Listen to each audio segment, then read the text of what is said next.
Halo teman-teman, perkenalkan nama saya Siti Nurlela Sari. Di sini saya dari Universitas Pamulang, jurusan akuntansi. Saya akan sedikit membahas tentang Client Representation Leader. Nah, untuk teman-teman yang mau sama-sama belajar, yuk simak videonya.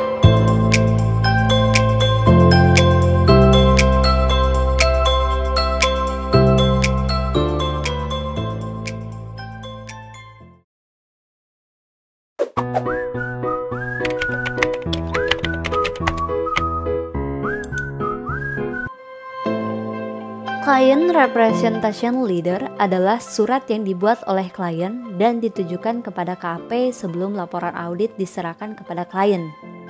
Auditor harus meminta surat pernyataan langganan atau Client Representation Leader dan klien harus memberikannya. Tanggal surat pernyataan langganan harus sama dengan tanggal selesainya pemeriksaan lapangan atau audit file work dan tanggal laporan akuntansi publik. Surat pernyataan langganan tersebut harus ditandatangani oleh pejabat perusahaan atau klien yang berwenang, biasanya direktur keuangan dan akuntansi atau direktur utama.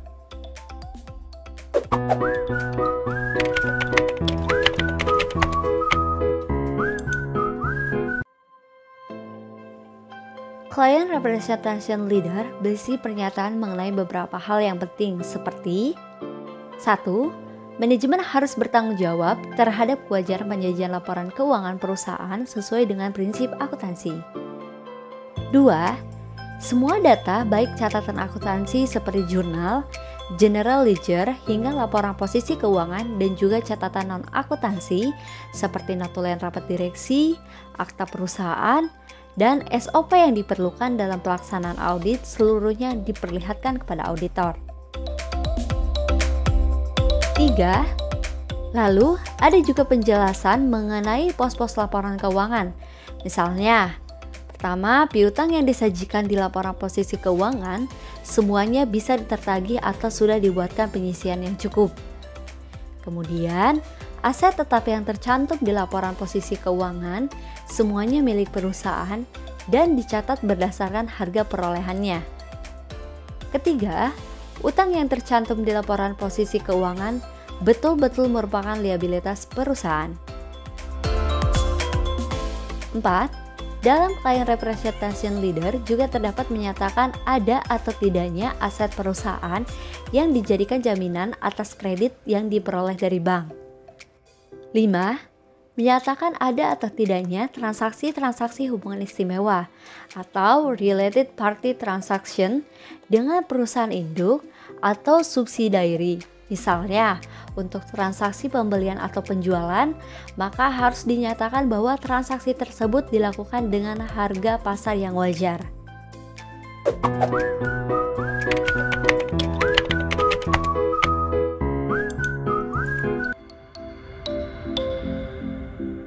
Manfaat CRL bagi KAP sangat besar, terlebih jika terjadi kasus antara akuntan publik dan klien dalam proses audit berlangsung.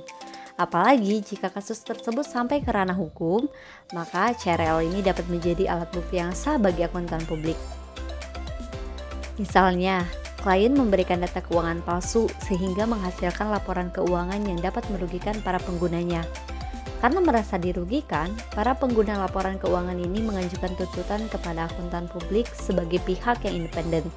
Intinya, jika terjadi kasus dalam audit dan akuntan publik tidak memiliki CRL, maka ia bisa disalahkan di pengadilan dan harus membayar ganti rugi, atau bahkan bisa dicabut izin praktiknya oleh Menteri Keuangan.